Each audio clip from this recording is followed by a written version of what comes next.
Good morning, everyone. Good morning, panel.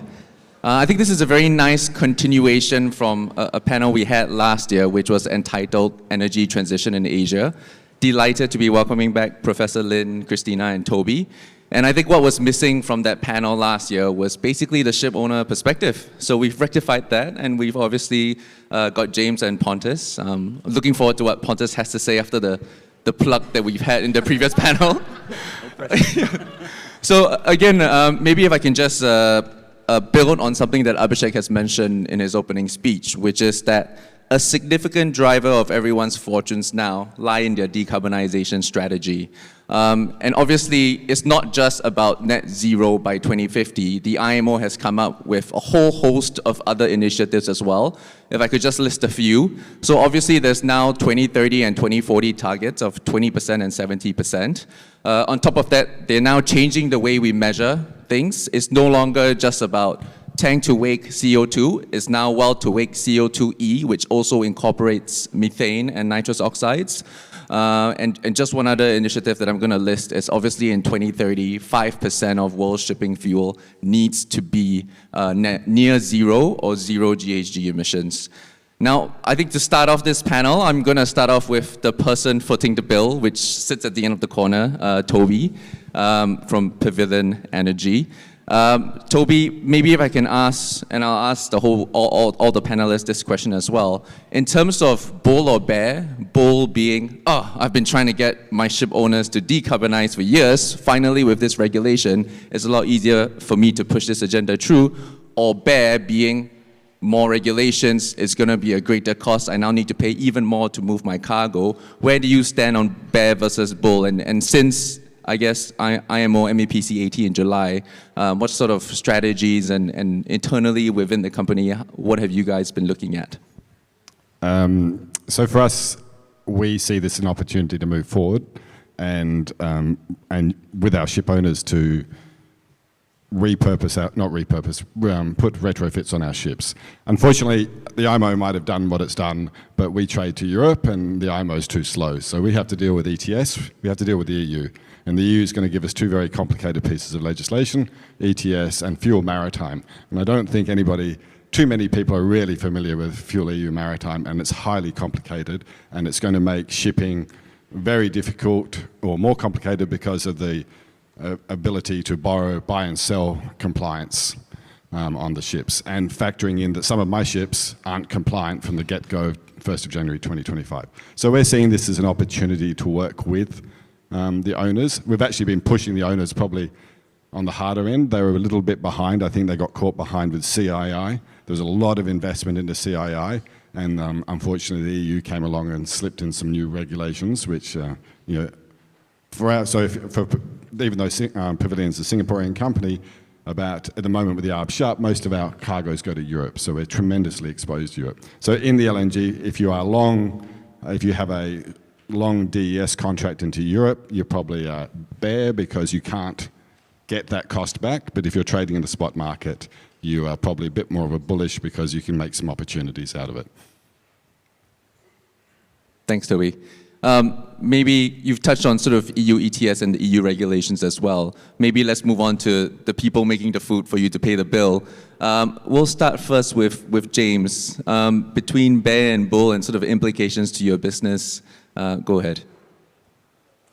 Yeah, look, I think we're very much in your bull side, obviously. Very supportive of the new regulations. I think Espen mentioned it, and we just mentioned it now. And if anything, I think we feel that IMO was a little bit behind where we were pushing to go. So, in terms of implications for us, we've really been trying to progress this ahead of those regulations. I've mentioned it before, but we talk about a four-pronged kind of strategy of attack. I rather modestly now call it the Marshall Plan, and and I kind of use the war, the sort of war metaphor on purpose because we are on a we are on a war against climate change, and it's really important that we take this very aggressively. So we have these 4 steps. The first has been to make our ships more efficient. We've already reached the IMO target in 2030. We've been 40% more efficient. We're around 46% if we go back to that 2008 baseline. So, again, I suppose that's relatively modest, the 2030 target, because we've been trying to work towards that, and I think we need to really concentrate on making the ships more efficient. So that's kind of the first part. The second part is using new technology. We've referred to it already in the panel. There's a lot of new technology coming. So, wind is one example. We have a ship coming out in a couple of weeks with some wind power on it. But there's a lot of new technology. That ship also has a shaft generator to improve efficiency, has better weather routing systems, has better paint. So a lot of the new technology, I think, is going to help progress this. Our third step is new fuels. Again, we've also committed to have zero carbon fuels by 2030. Again, IMO has come out now and said 5% by 2030. There are quite a lot of complications with that, but I think it's the right message, certainly, and certainly we're progressing towards that. Our fourth plan has always been then to capture the remaining carbon, and that gives us our target would be net zero by 2025. That's obviously a lot more aggressive than the 2050. It comes with some controversy because I think we talk about capturing the remaining carbon on our ships that we emit, but we're also saying that we need to capture carbon onshore in different areas. So we're using onshore carbon capture, investing in that. We're also planting a lot of trees, using nature-based solutions, etc., to try and capture that remaining carbon. And I'd like to see the IMO being even more aggressive on their targets. But I appreciate there's a lot of complexities there. It's not a pure science. There's a lot of inefficiencies, a lot of negativity around that. But it's an area that I think is really important that we, as the world, keep really pushing and keep the agenda really high on capturing carbon elsewhere, because we need to actually go negative on our carbon, not just get to a neutral basis. So there's still a lot to do. Thanks, James. Thomas and Philip, maybe you should put your 500 million in Berge as well.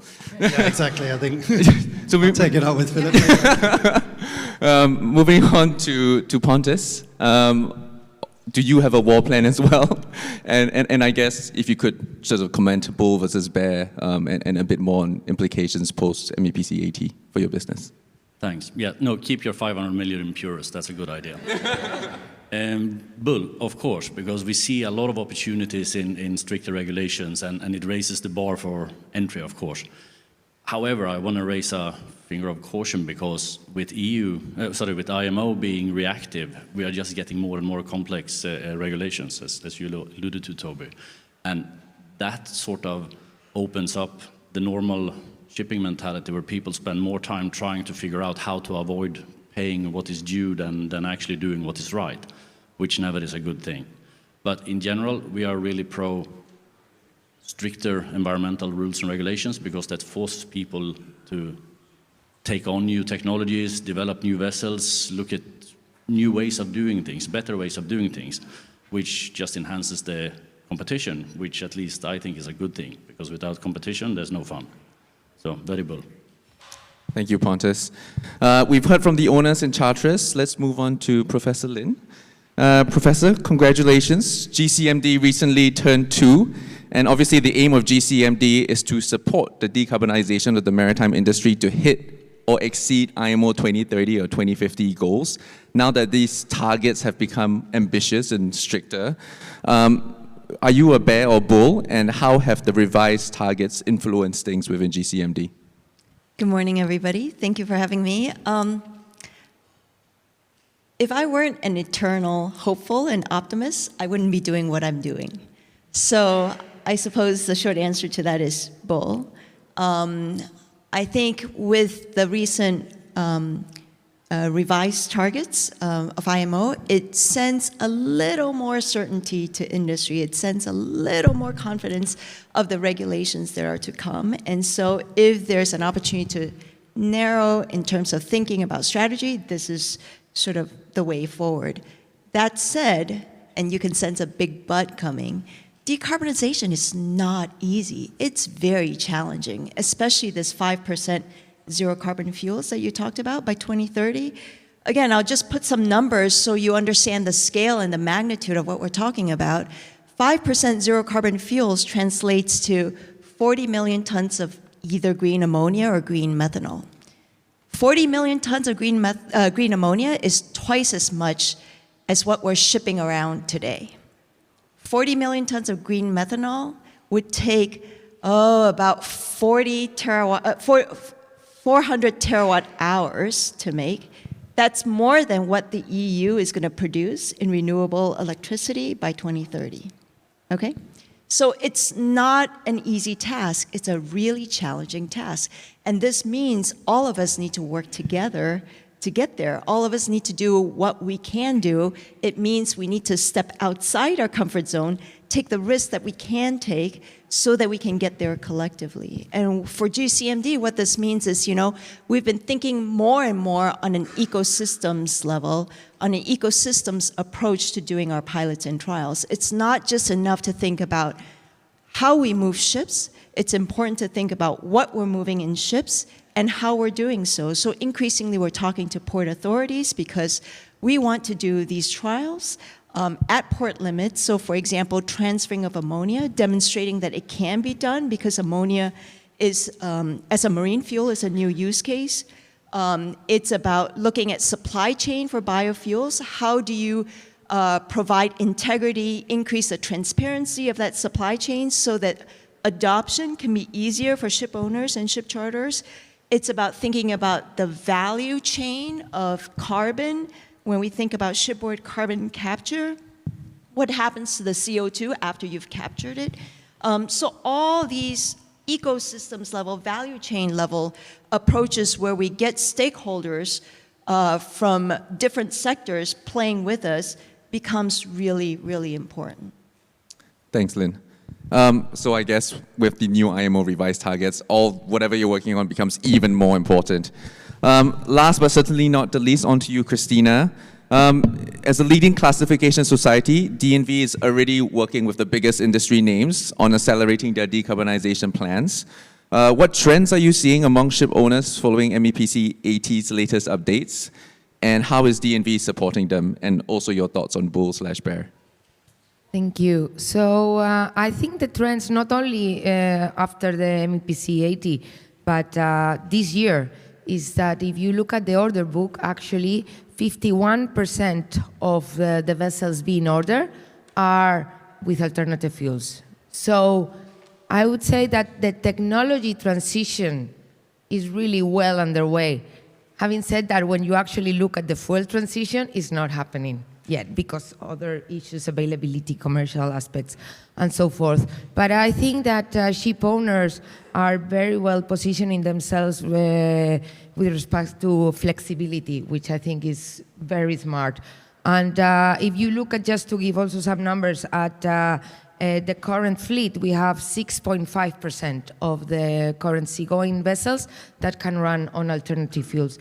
Now, that's a change from a 5.5% last year, and looking at the order book is a change from, I've said, 51%, and last year it was a 33%. So it's really increasing quite hard. Now, just to remind ourselves that this transition means a huge amount of training that will be required for the seafarers. That I don't think we, or very little people actually understand the complexity. Because even new equipment that have been installed on board already, even for a few years, is not even used or not really fully understood by the crew. So we have a huge challenge there, but I'm very convinced as well that we'll manage. Now, the other thing that we are seeing, and is very much replicating what James said and what Berg is doing, is regarding the energy efficiency. I mean, that's just a smart business decision. Save as much fuel as you can today. because there's also solutions done today, available today, right? In terms of logistics and digitalization, in terms of your hydrodynamics, right? Also in terms of the machinery, and also obviously you can look into wind-assisted propulsion, and then onboard CCS as well. That is very important, and GCMD is also doing a pilot on it. So that's are the trends, and then bear versus bull. Well, I'm Spanish, so I'm bull. The bull thing kind of stuck in me, but no, I think it's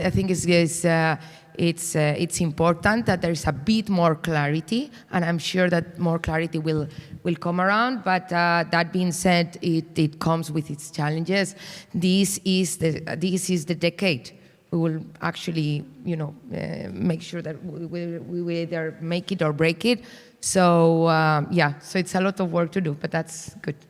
Thank you, Cristina. So I guess in terms of implications, it seems to be 4.5 bulls, 0.5 bear if you can't really pass on the costs for EU trade. Moving on to the second part of this panel, which is going to be focused on challenges and opportunities. Obviously, one of the key challenges that was brought up throughout everything is cost. How much is it going to cost? I think Lynn brought up that point really well. Maybe if I can move back to the war plan guy, James. You kind of mentioned net zero by 2025. Was it? It's possible already with the whole carbon capture. And on your website as well, you have a Berge about innovation, focus a lot on wind propulsion. Maybe if you can share a bit more on challenges, not just the economic aspects, but other aspects as well that you see. Thank you. Yeah, I mean, look, I think there are enormous challenges, as Lynn just mentioned. It's not an easy subject. I mean, we have, I mentioned we have a ship called the Berg Olympus, which is going to be in Singapore in a couple of weeks, actually, which is just coming out. It will be the most powerful sailing vessel ever built from a sailing cargo ship. There is, I think if you go back to 1895, there's ships with bigger sails, but less power. So, it's super exciting, but it's a massively expensive technical refit. And it's, when we retrofit, it's not only about wind, we're also, as I mentioned, putting a shaft generator, which means we can turn our generators off when we're sailing. But it's a complicated process. It's not easy. It's been in dock for a long time. So these are not easy transitions to make. Look, another real big challenge still is when we talk about the new fuels, and Lynn mentioned it again. There's going to be a real challenge to have enough supply. But the cost of these fuels as well is just enormous.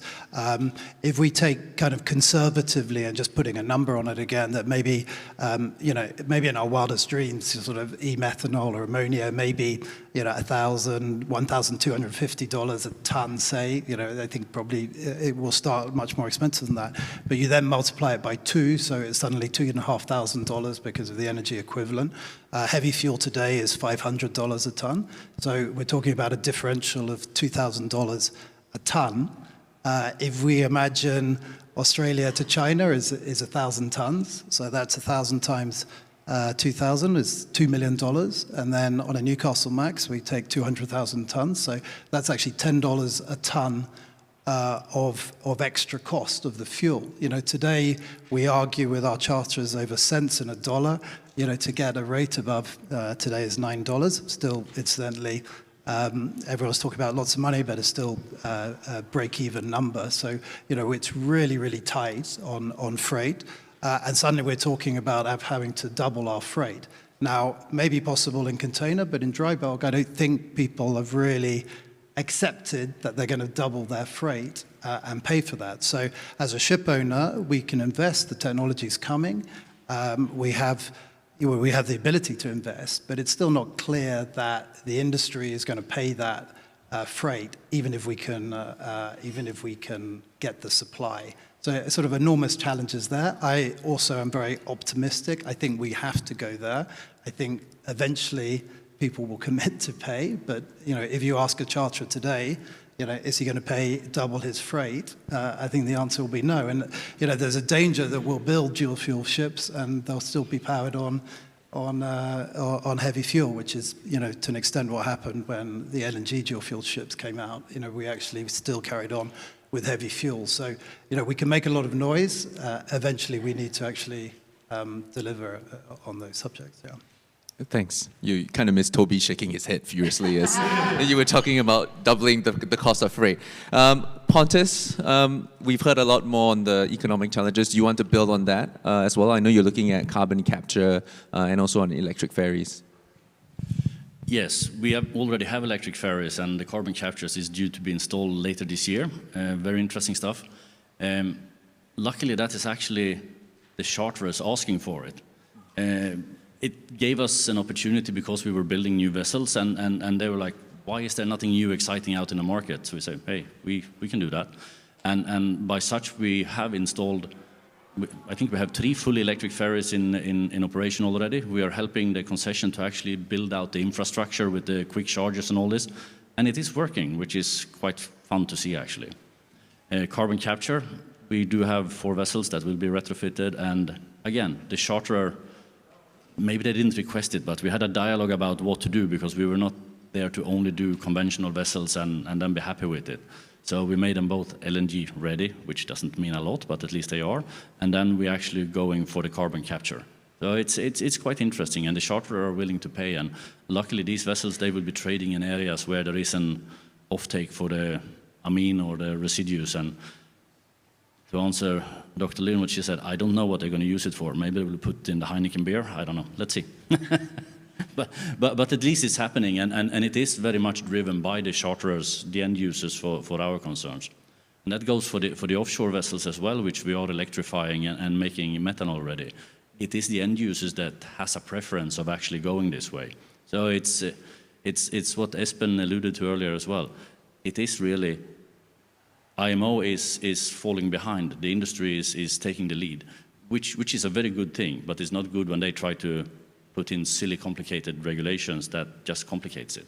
Again, very much for the regulations because it raises the bar for entry, but it needs to be so put together that we actually can use it and know how to use it.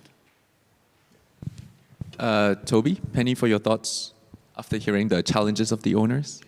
So we're driving all the changes on our ships. Our ship owners aren't driving these changes. And I think one of the big challenges is to take what Professor Lynn said. We need to look at everything, and everything is air lubrication, everything is shaft generators. And I think we struggle to share data. I think, it's great that all these, we're looking at ammonia and we're looking at methanol, but where do I get the data from about air lubrication systems? Where do I get the data from about shaft generators? I can go down to a shipping pub and ask 6 superintendents and ask James what he thinks of air lubrication. And I'll get diverging views, but I can't put those on a PowerPoint presentation to my board. If I was a GP and I wanted to look at medicine, I could read Lancelet. I could read the New England Journal of Medicine. There would be all these phase 1, phase 2, phase 3 trials. Where's all this data? Why can't we have this data? All I've got is the data from the service provider giving it to me. And then I have to hire a data engineer to deconstruct it to make sure they're not cooking the books. And I think the regulators need to allow some sort of collaboration on these sort of activities. We are putting the same retrofits on our ships as several of our competitors are. We're doing this independently of each other. And we need to stop this independence. We need to share the data. We need to work out what's best. And, we only have a small team in Pavilion to manage this. And it's very difficult, and our ship owner is stretched. Our ship owner is delivering new ships, our ship owner is managing existing ships, and our ship owner is having the same conversation that they're having with me with 8 of their other clients. And they don't have the personnel, they don't have the training, and they probably don't have the data. So we need people like Professor Lynn's organization to help in the non-methanol, non-ammonia debate to publish data sets around this so we can do it. And I think that will be really important to allow the small operator, because the IT companies that are coming along are great. It's great to see them, but they take a lot of time and energy to get to where you want, and you actually discard them along the way. We're 2 down already because they didn't want to play the game that we wanted to play. So it's very expensive exercise from our personnel point of view and resources to try and find a data provider to help you. But we can hire smart people with PhDs or whatever in maths, quants, and if we had the data that is available, we could manipulate it and come up with it ourselves. Thanks, Toby. I think last year you kind of mentioned the need to share these things if there's mutual benefit for shipping. So you're calling out the industry again this year. Good to know. Lynn, and we'll start with you first, Lynn. I think your eyes light up when you heard the word data. We've had a very nice sort of balance and interplay between everyone here. You can't reach net zero if the technology simply isn't there today. So maybe I want to focus on the technological aspect in this question. GCMD is leading the charge on multiple projects. What are some of the solutions to owners and charterers, and what are your own challenges? Thanks, but before we go there, I wanted to just respond to Toby's remarks. So this is exactly what we're looking at. Shane Bellani, raise your hand please, so people know to find you. He is scoping pilots to look at energy savings technologies, and this is precisely the gap, one of the gaps that we've identified. It's the sharing of data. How do you benchmark what the reference state is so that you can actually say that your emissions reduction is 5% or 8%? So find him. We're scoping a series of pilots to address this, along with trying to close this data financing gap for energy savings technologies. So I'll just put it at that. Challenges, right. Yes, there are technology challenges, but to me, it's because we're looking at technologies that we can deploy, that's not what gives me headaches. That's not what keeps me up at night. We're neither ship owners, nor are we fuel producers. So yes, there are challenges on the demand side, there are challenges on the supply side. Where we've been focusing on is really stitching the in-betweens, right? Because even if you have fuels today, even if you have ships today, how do you kind of translate? So this comes to regulations and regulatory regimes. So take ammonia for an example. Ammonia is as a marine fuel, is a new use case. So there are no guidelines available to kind of think about its safe and safe handling and safe use. So regulations need to be in place, guidelines need to be in place. Now for LNG, developing the technical references took 8 years. We just don't have 8 years to spare. So we need to double down and move faster. So it's getting there with these kinds of regulatory regimes is really important. So we're open to play with regulators, with port authorities, to try and figure out what the questions and the concerns are so we can get there faster, together, and safer. And then financing is also, I think, a challenge today. We've had numerous conversations with bankers, and we just had this conversation earlier on, where the response is, well, it's not bankable. Well, okay, I know it's not bankable. Tell me what makes it bankable. I think we all need to figure out what are the little bit of risks we can take, and how can we step outside the comfort zone. This quote is often misattributed to Einstein, but it's actually Rita Sue Brown, I think is the author that says this. Basically, it's insanity to try and do things over and over again and expect a different outcome. Here we are trying to transform and translate from an existing energy infrastructure that took more than a century to build to something that's completely new. We sort of know what the endpoint looks like, but it's going to take all of us moving outside our comfort zone to get there. So these are the kinds of challenges that we deal with. Thanks, Lynn. Step outside our comfort zone. Maybe we can wrap up this part 2 with Cristina. DNV just issued its latest maritime forecast report. Would you like to share some key takeaways and how can they address some of these challenges from the rest of our panelists that we've heard about today? Yes. Well, if I have to summarize it in 5 seconds, it's act now. Act now. That's my super elevator speech. Only one floor. But no, I would say that going to the first milestone that shipping has, right, of the 5% of carbon neutral fuels by 2030, we have made some models and calculations, and we think that shipping will require around 30 to 40% of the available carbon neutral fuels that will be in the world, for both land and sea.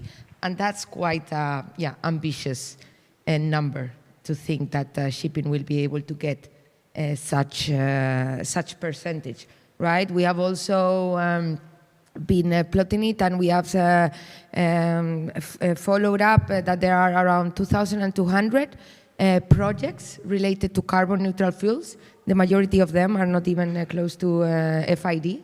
So it's a challenge there. So yet again, to my point before of energy efficiency, just try to save as much fuel as possible. It's extremely important. Apart from that, the other thing that we have looked into is actually onboard CCS and nuclear.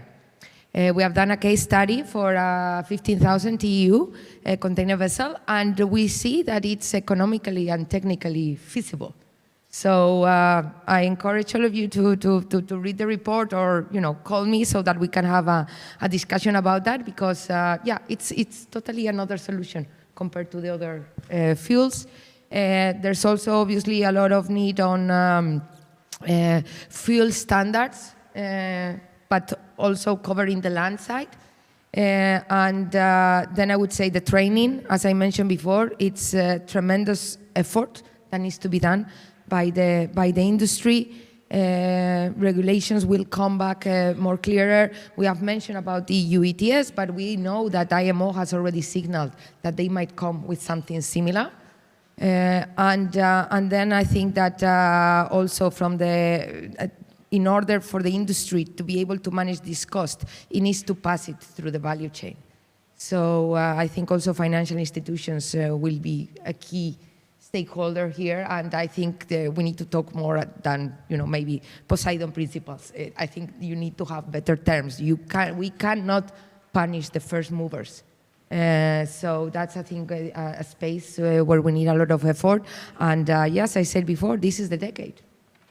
Thanks, Cristina. I wish we had more time, but with 5 of us, with each view, the clock just winds down. So maybe sort of closing comments, we'll just quickly go down the list in terms of wish lists. Toby, you've called out the need for more data. Lynn, you've called out the need for more financiers to pitch in. What is on your wish list for the next 12 to 24 months? We'll just run through, Toby, if you can keep it to 1 or 2 sentences, besides the data point. Or if you want to stick on the data point, that's fine too. I just think we all need to work together to share more, and it's not just about data, it's about innovation, and the new idea might come from the 25-year-old at university, and we need to find that person. Pontus? Work together in clearer regulations, which is coherent over the world, not only localized, which it is now in EU, and then will be US, China, whatever it's going to be. Yeah, I think stay positive, keep innovating, keep challenging ourselves. I'm very worried just in the last year or so that there's a lot of talk about kind of greenwashing, and even today I think DWS as a bank got fined for overclaiming its green credentials. And look, there's a lot of clarification needs, and there are a lot of projects which maybe not perfect, but we can't get to perfect immediately. A lot of this is impure, as Lynn said. We've got to keep testing. Banks need to keep financing new innovation and new projects. They need to also maybe lengthen their financing, because some of these retrofits will take a long time, and some of these projects need time to develop. So we need to keep moving forward, not just kind of killing projects because we don't think they're perfect. There's going to be imperfect solutions, and I think we need to keep really pushing forward on it, and keep positive on it. Adopt energy efficiency solutions ASAP. Try to build flexibility, long-term strategy, and then safety. safety is the foundation and is paramount in all this transition.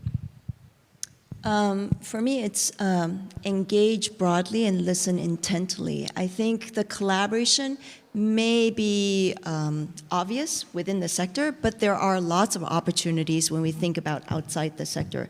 I think one that makes sense is that interface between energy and transport. I think frequently when we think about decarbonized shipping, we only think about how we're moving our ships.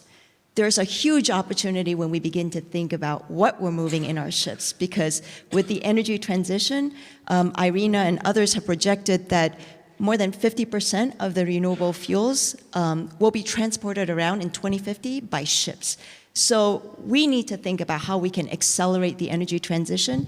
And in doing so, because we're transporting these molecules, we can help ourselves, because what we need is small in comparison with what we need to kind of move around. Thank you, everyone, for your insights, and thank you to the audience for being such patient listeners. Thank you, everyone. Cheers.